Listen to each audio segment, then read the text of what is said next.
गरियाबंद के पहाड़ों की आमामोरा ओड़ पंचायत में बसी कमार जनजाति पलायन को मजबूर है। 700 की आबादी वाली इस जनजाति के लोगों में से अब तक 50 से 60 लोग पलायन कर चुके हैं। इसकी वजह बनी है सिस्टम की नाकामी। पलायन कर चुकी आबादी में बच्चे भी शामिल हैं, तो वहीं गांव के कई घरों की रखवाली करने के लिए बुजुर्ग अकेले रहने को मजबूर हैं। ये दृश्य बताता है कि बांस से बने बर्तनों को बनाने जैसे कामों को बढ़ावा देने में सिस्टम नाकाम रहा है और लोग इस पारंपरिक काम को छोड़ रोजगार की तलाश में बाहर जा रहे हैं। देखिए इंडिया टाउन न्यूज की ये खास रिपोर्ट।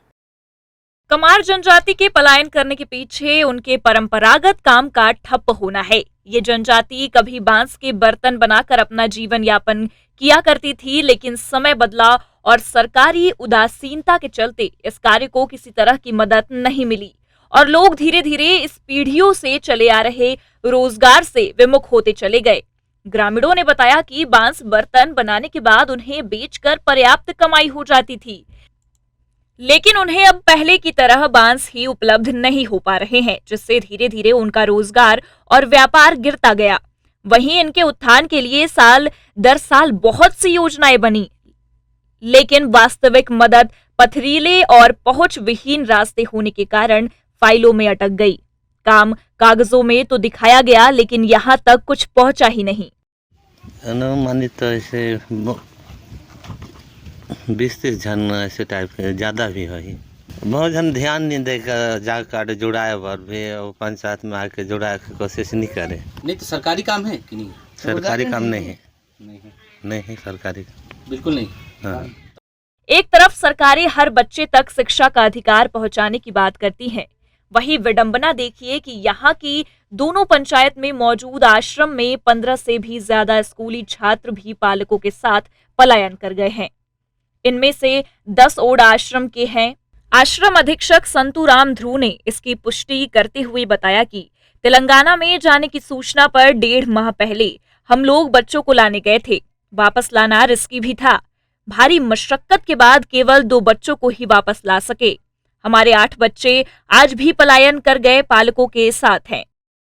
40 बच्चे में 10 बच्चे उसके पालक के साथ गए थे आंध्रा ईटा बनाने के लिए।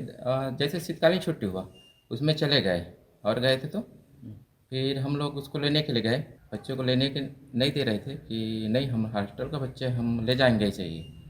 फिर मना भी कर दिए थे वो। उसके बाद फिर वापस आए हम लोग को लेने के लिए।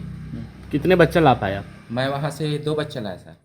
यहाँ ये भी बताना जरूरी है कि गांव में ज्यादातर घरों में ताला लटका है।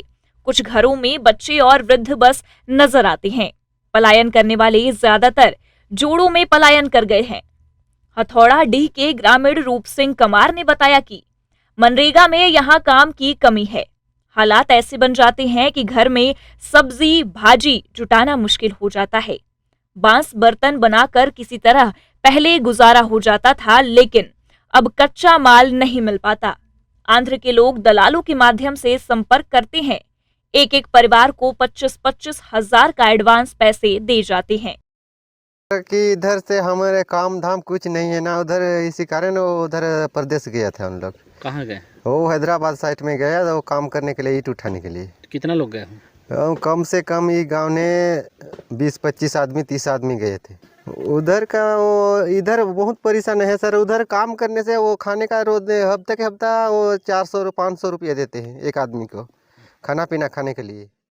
हालांकि प्रशासन इन क्षेत्रों में पर्याप्त राहत कार्य देने की बात कहती है, लेकिन अगर काम सभी के लिए है तो पिछड़ी जनजाति के लोगों को अपना घर परिवार और गांव छोड़कर दूसरे प्रदेश काम के लिए आखिर क्यों भटकना पड़ता है। सरकारी तंत्र इस पलायन को परंपरागत बताकर पूरे मामले से पल्ला झाड़ने की कोशिश में जुटी हुई है।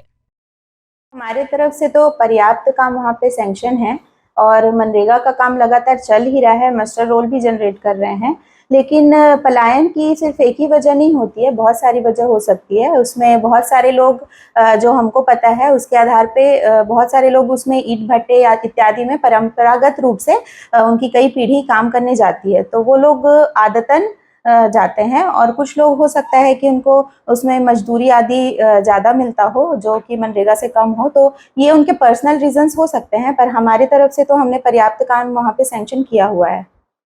गरियाबंद से इंडिया टाउन न्यूज के लिए फारूक मेमन की रिपोर्ट। आखिरकार कमार जनजाति की परेशानी कब दूर होगी?